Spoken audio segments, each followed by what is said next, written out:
got my head out the sunroof. I'm blasting our favorite tunes. I only got one thing on my mind. You got me stuck on the thought of you. You're making me feel brand new. You're more than a sunshine in my eyes. I'm feeling like this might be my time to shine with you, with you, with you. I got my head out the sunroof. I'm blasting our favorite tunes. Hi, welcome to In the Middle and Out of the Box. This is episode 26. So today we're going to talk about a lot of different things. First, we're going to start off with the Meisner Park redevelopment for the arts. And then we're going to talk a little bit with Commission's Corner of what's going on in everybody's town this week. And then, of course, we're going to have our science and art. So I'm going to start off with Meisner Park redevelopment. So the Boca Center for the Arts and Innovation is spearheading this project and is proposing 5 flexible spaces. So they're first including a new interior for the amphitheater called the Studio Theater. And this is kind of a very flexible space, can be used for many different things. They're also going to have an 1,100-seat reconfigurable theater. So seating, something you'd go see a show at. Again, kind of flexible space though also. They also are going to have a 99-seat theater called the Boca Forum that doubles as an event space or a rehearsal space. They call it the Jewel Box Theater. So again, this is a more intimate space. Maybe have a small show there, comic, singer, but on a much smaller scale. They're also going to have a rooftop terrace.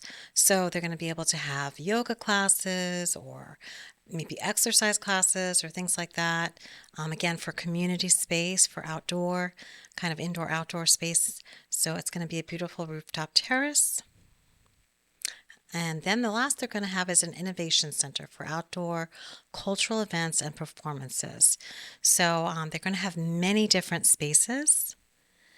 So the city owns and operates this amphitheater now and leases it out to organizations that host events. The mayor has said those organizations may have to pay more to rent the amphitheater if it's turned into a multi-stage venue. And one of the details still being worked out in the lease is providing access to the city for a certain number of city events. So for example, when the city does their tree lighting event or every year, they would have to have access for and use of that space. So that's kind of tricky because that's kind of a city preferential or preference treatment for when it has holidays or events that the city wants to put on. So that's kind of one of the I guess things they have to work out. So it's very important that residents have access to the amphitheater and other performances that the city puts on, such as the tree lighting and so forth. Residents right now have to drive like 30 minutes, right, north or south to go to Performing Arts Center, or they're stuck going to a high school auditorium. So they are stating that it's time for Boca Raton to graduate from high school auditoriums to a center of its own. So we know we have north of us Kravitz, and to the south we have the Broward Performing Arts Center. The city's lack of performing arts center is also a concern for newer residents who left expensive cities such as New York City or Los Angeles for more affordable ones in South Florida for a more cultured offering. So if you really think about it right now, we really don't have a top-notch performing arts center in the Boca Del Rey area. We're kind of really lacking that. So again, we have to go north or we have to go south. So while the $140 million project will be entirely funded by private philanthropists, the city plans to offer a long-term land lease at $1 per year. So the council will review and finalize the land lease in the next few months.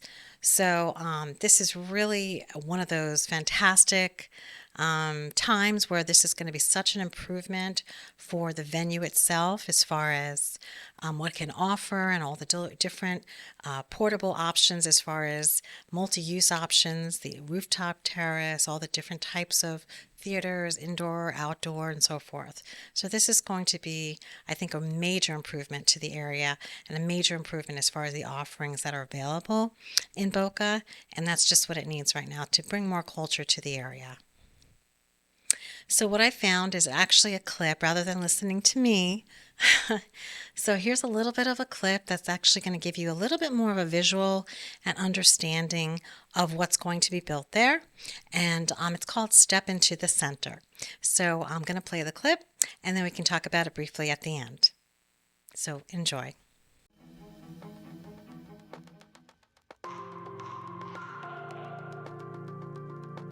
The focal point of the new center is a distinct multi-form main theater that accommodates up to 1,100 patrons and is optimized with advanced video projection and sound technology.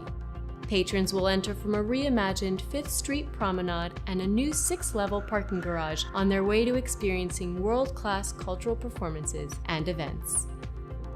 The raising of an innovative structural curtain signals the transformation of the amphitheater stage into an additional climate-controlled performance, event, and immersive media space that seats up to 450 attendees.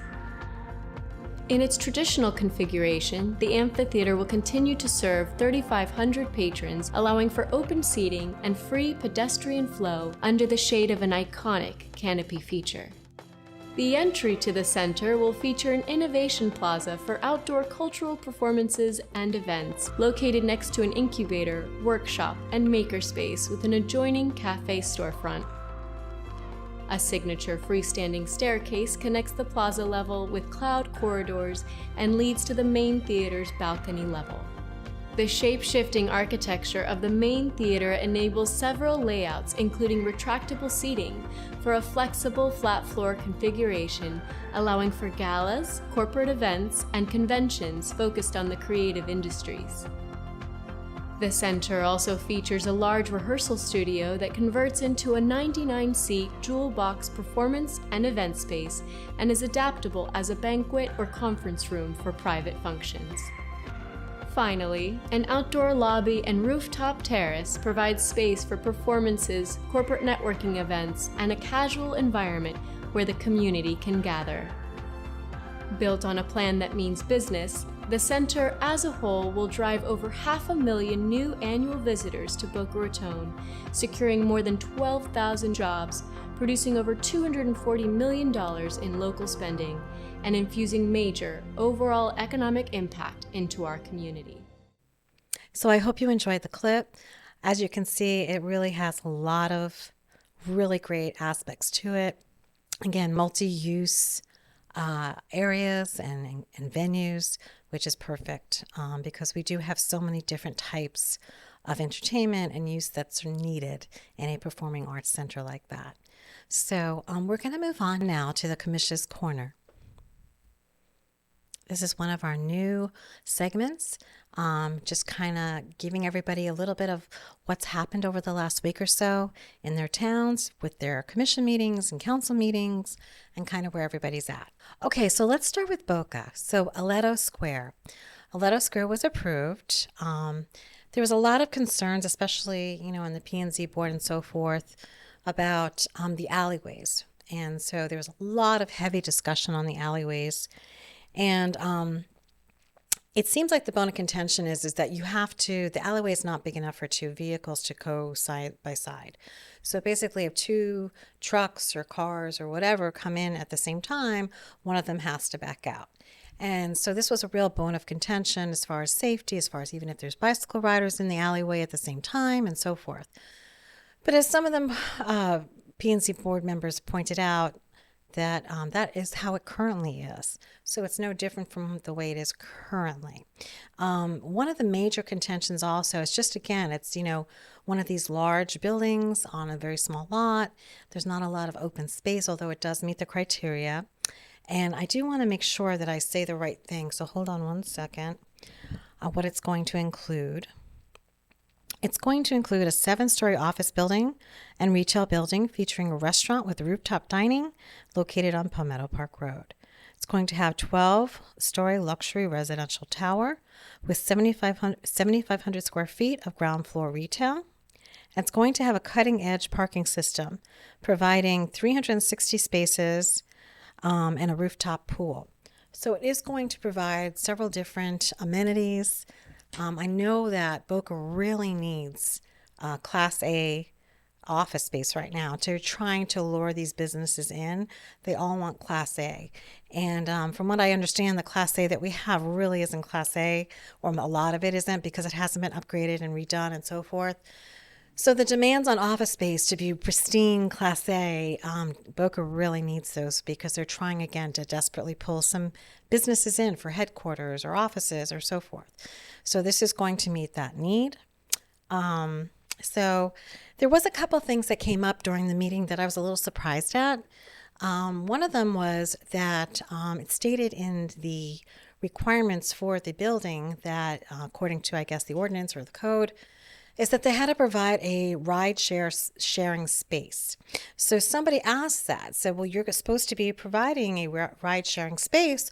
I don't see that on the plans. Where is that going to be? After the recent strategic planning session, where all these great ideas came up about intracity transportation and hubs and ride sharing and having the developers build it into their developments and so forth, the response that this had from somebody in the city to where's the ride sharing space that they're supposed to be having in the requirements was, well, we don't really actually have them have to have an actual pull off or a certain area specifically for ride share. It's not that specific. So I was kind of surprised because this really would have been an opportune time for the city to say, yes, you need to provide a ride share space. You need to provide a curb access or an indent or something to provide enough for 2, 3, 4 cars for ride share. Or again, an intracity transportation hub where some people could be dropped off and picked up.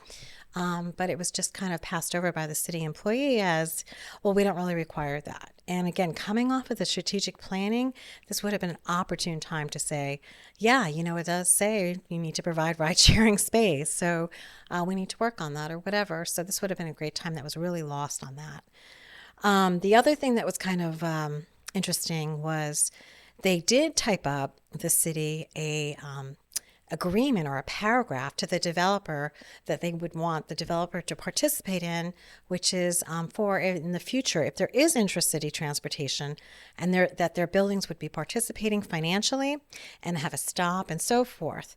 So it's kind of like an oxymoron. It's like, well, you're writing up this paragraph. You want us to participate in ride sharing. You want us to have a stop. You want us to financially participate. But then even though there's a requirement right now in the ordinance that says I have to provide a ride sharing space, you're not making me provide a ride sharing space. So I think it's really important that, moving forward, we really try to get these types of things that are happening right now in the ordinances, in the code, in everything, so that everything's matching. I think what's happening is things are happening so quickly. The public's demanding certain things, and we're trying so hard to put them there for them that we're misstepping. We're not connected to where we should be. So again, if we want the developer to participate in ride sharing and provide financially and a stop or whatever, and we write up a paragraph, we should also be putting in that they need to put in a hub or an indentation for ride-sharing vehicles and so forth. That is actually currently there as far as the ordinance or the requirement. So that's one thing. Again, Meisner Park is moving forward with capital improvements. I know that the facility itself, as far as the stores and so forth, has been up for sale, I think, since January. And I know that a lot of people that had come to look at it and so forth, that there's major things that have to kind of be fixed in it. So as far as some of the infrastructure, and I don't want to get into specifics, but that's one of the bones of contention as far as that in order to get the price that they're looking for, there are certain things that have to be fixed. And so they're going ahead and they're moving ahead with capital improvements to the Meisner Park shopping area and facility. And hopefully at that point, they will be able to sell it. Supposedly they do have a few people that are very interested, and they're just on hold right now until they do their capital improvements to the facilities. And then hopefully it will be sold. And so there are definitely people that are interested.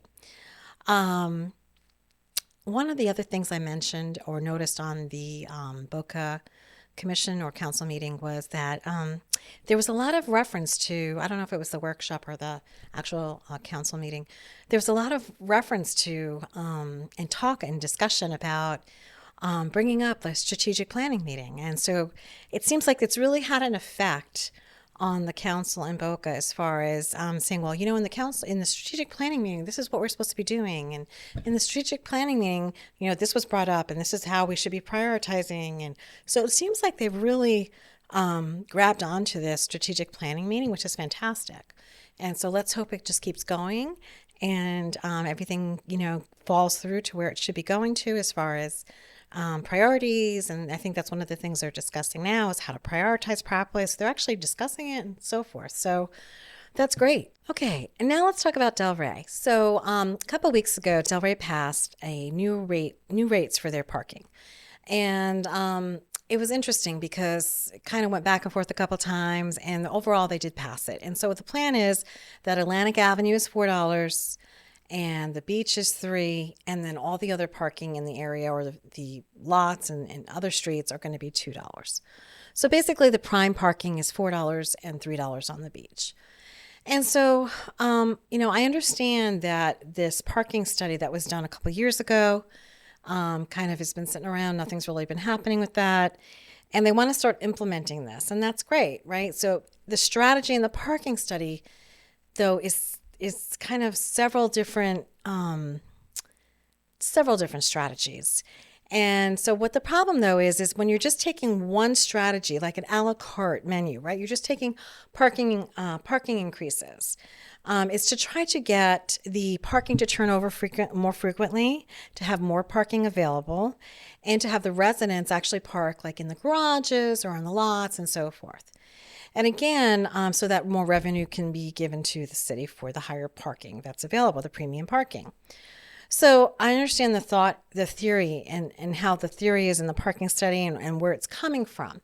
But in order to just do an a la carte and take a piece out of that parking study with maybe not doing all the other things the parking study has in it or in the order it does have in it, is if you want people to pay more for parking and not park near the beach or not park on Atlantic Avenue and use the parking garages, you have to have something to get them there, right? So if you have somebody on the beach that you want them to use a parking garage, which there is no parking garage nearby the beach, do you have intracity transportation to get them there? Do you have a whole freebie system set up that's really good, that's going to be there within a couple of seconds, a couple of minutes, and be able to take them to the parking garages or vice versa? No, right? So in order to do that, again, I understand the thought behind it. I understand how it fits into the parking strategy, but you can't just do it a piecemeal. You got to have a system in place. You got to say, okay, I want people that are normally parking at the beach to not park there anymore, residents or whatever. So we're going to provide an intracity transportation system to get them to the garages or to the lots or whatever. A lot of people can't walk that far, right? So there's a lot of older people and so forth. So we have to have something to give them to do that. We can't just say, well, we're just going to raise the rates because we want those spaces. So again, it's just like a disconnect. It's like, that's great. So how are you going to get the people to the parking garages? Again, you got to provide transportation. You have to have some type of intracity transportation available. I do go into that in one of my episodes, I think it was either 6 or 7, Cities of the Future, Boca and Delray, and go into what other cities are doing as far as intracity transportation. They're also going to be having a Concours d'Elegance on Father's Day weekend. I think it's on Saturday. Now, this is the second year they're having this, which is great. I know that Boca, 10 years ago, I want to say 7 to 10 years ago, used to have this high-end auto show on Father's Day, and it was very successful, and I don't know why they stopped doing that. But I know that Delray is doing it on a Saturday. I mean, I would recommend doing it on a Sunday just because it's Father's Day, right? So it would be nice for something to go do on Father's Day is to have it on actually Father's Day. So that would be my suggestion. But either or, Saturday or Sunday, it gives the father something to do. I know my husband's very excited about going. So we will be there. But again, at least it's something to do. It's an event. It sounds fun, something, new. It is their second year, which is great. So we're really looking forward to that. And then the next thing I want to talk about is Highland Beach. So Highland Beach provided a great update on their search for candidates for their new fire department. And they mentioned that within just a few weeks, they had already 10 qualified captains apply. They're getting a great response. They're paying well. And they're very excited at what the responses that they've gotten so far. So kudos to them. Sounds like I was listening to some of their plan during their meeting, and they seem to have it together. They seem to really know what they're doing, and they have a lot of expertise, and they're setting up everything now, almost a year ahead and getting it together. So, I think they're doing a great job. The building, again, they're setting the footings this week, so they're moving forward on that. And that's pretty much it for Highland Beach. Not too much this week, but we're going to keep an eye on them. So anyway, so what we like to do is move into science and technology. Now, I thought this was very interesting. This is kind of out of the box. So, who knew that higher frequencies and different frequencies actually provided different wave patterns? Well, I knew that, shorter and longer, but actually designs, right? So this was interesting. Somebody put salt on a black piece of material and then different frequencies. And again, we expect longer and shorter, but not patterns, right? So here's a bunch of patterns. So it's pretty interesting. Hope you enjoy it.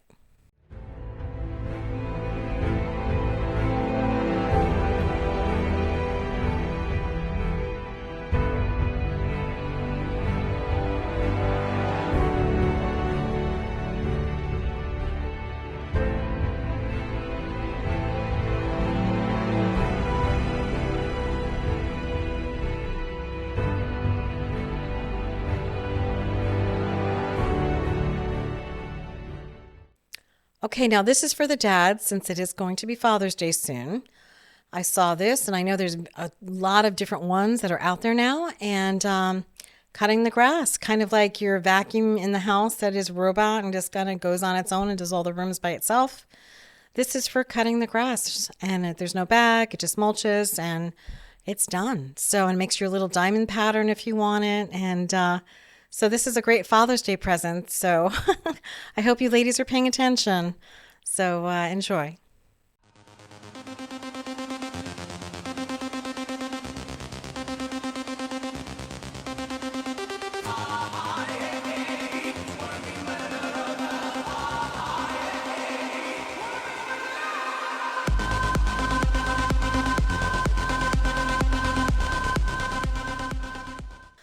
So this is a really crazy pool, okay, in London. I wanted to show this because this is definitely out of the box. So instead of just having a bridge or corridor connecting buildings, they actually have a pool. So you can actually see this pool between buildings where people go swimming. I'm not quite sure. I don't know if it's an apartment building or an office building, but there's a pool. So here's a little clip.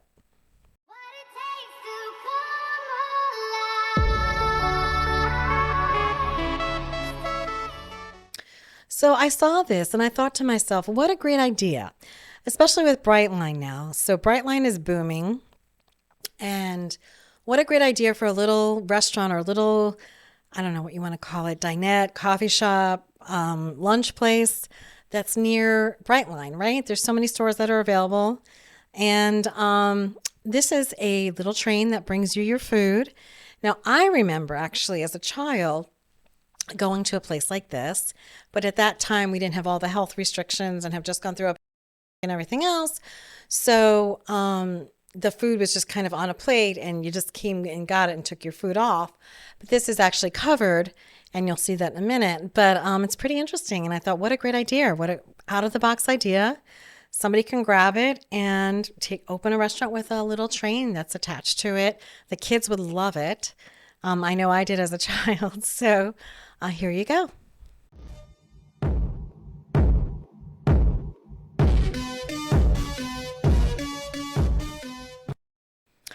So this is kind of interesting. So this is really out of the box, right? This is actually concrete they're using that's pliable and that you can actually see through and still hard and resistant. So it just adds such a nice effect rather than just having all these concrete walls and concrete blocks and everything else. You could even use this for housing, right? So as far as the modern concrete block structures, this is beautiful. You can add different types of lights, different colors, and so forth. What a beautiful walkway, even just with this. So again, something to look at and something out of the box. So here you go.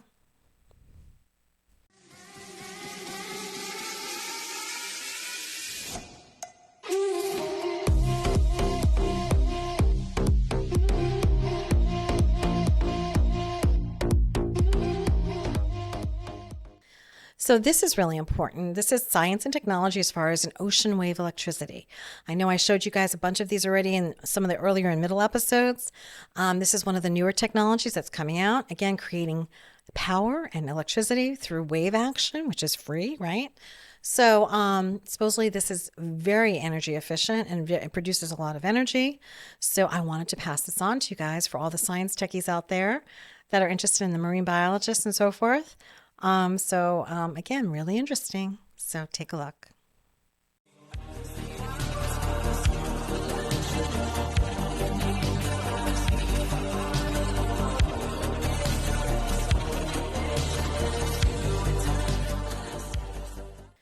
Now, I had shown you some of these. These are billboards that come to life. These are newer ones, and I was like, they're a little freaky, but it's just amazing how the 3D billboards are just so popular. It seems like everywhere else except the US.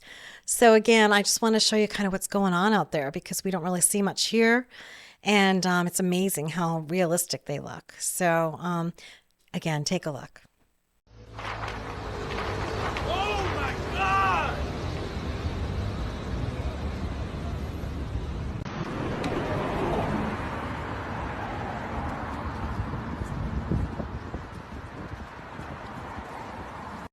Oh.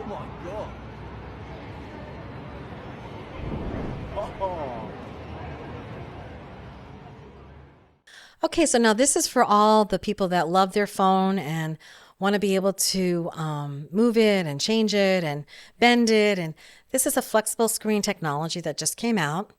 And what they've done here is you can actually wear your phone as a bracelet. So you can actually put it around your wrist and use it to do whatever you're going to do and then take it off. And if you want to put it back on the phone itself, or I guess wherever you're going to be, depending on what you're doing. What a great technology as far as being able to bend it and wear it as a bracelet or whatever. It's totally flexible.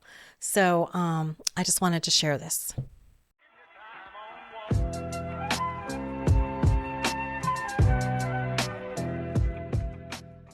Okay, now this week, art. I kind of looked at a different perspective this week. This was beautiful, just natural art, wood and stone, very nature oriented. To me, these pictures were just beautiful, and I just wanted to show this, just appreciating nature. So here's our art for the week. Hope you enjoy.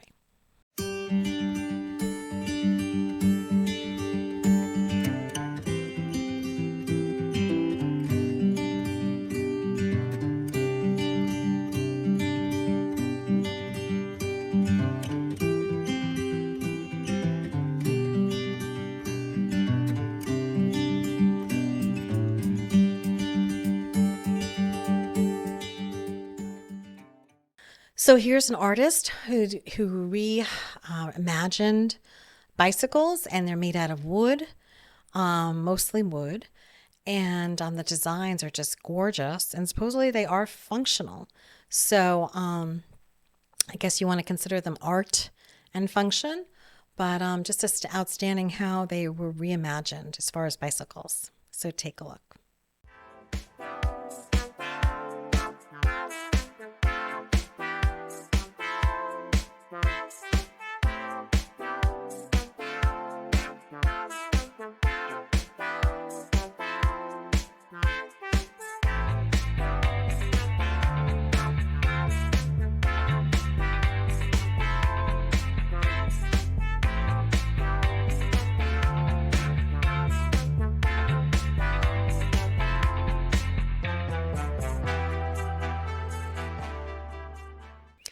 Okay, now this table I found fascinating because, what a great idea to have this huge conference table for whatever type of business you have. Now, this particular table was built for a construction company, but it could be obviously reimagined and used in several different types of things in the middle. But what a conversation piece, right? To have in your company and in your conference room. So I can imagine how it's fun to kind of watch this or redo it or move it if you want, and then put the glass back down or whatever, even just to enjoy it and watch it. It's just kind of fun to do. So again, out of the box, right? So here you go, and I hope you enjoy this clip. Working for a living. Working for a living, living and working. I'm taking what they're giving because I'm working for a living. Whoa, working for a living. Whoa, taking what they're giving. Okay, now here's another one of those amazing body art. Okay, I had shown body art, I think, a couple episodes ago. It was a little creepy, but this is just kind of amazing how this person can make art that turns into like butterflies and frogs, and it's a person's body, and it's just a contortionist almost, in addition to the body art painting. So again, it's just, art comes in many forms. And I just thought you'd really enjoy this because I know a lot of people really like the other one. So when I saw this, I said, oh, definitely has to be on my episode. Again, out of the box. So here you go.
Okay, so I'm going to leave you this week. I'm going to show you my last two pictures on my way out. And again, if you can, we're almost at 500. That was my goal, every month, 100. I do notice that we are getting a lot of subscribers. We've got to keep those views going strong so I can keep doing this. And I'd appreciate you watching. And if you have any suggestions, again, please email me at inthemiddlebdh@gmail.com. And again, subscribe, and we will see you next week. If you have any suggestions on any topics, please feel free to drop me a line. Again, at inthemiddlebdh@gmail.com. Have a great week and enjoy.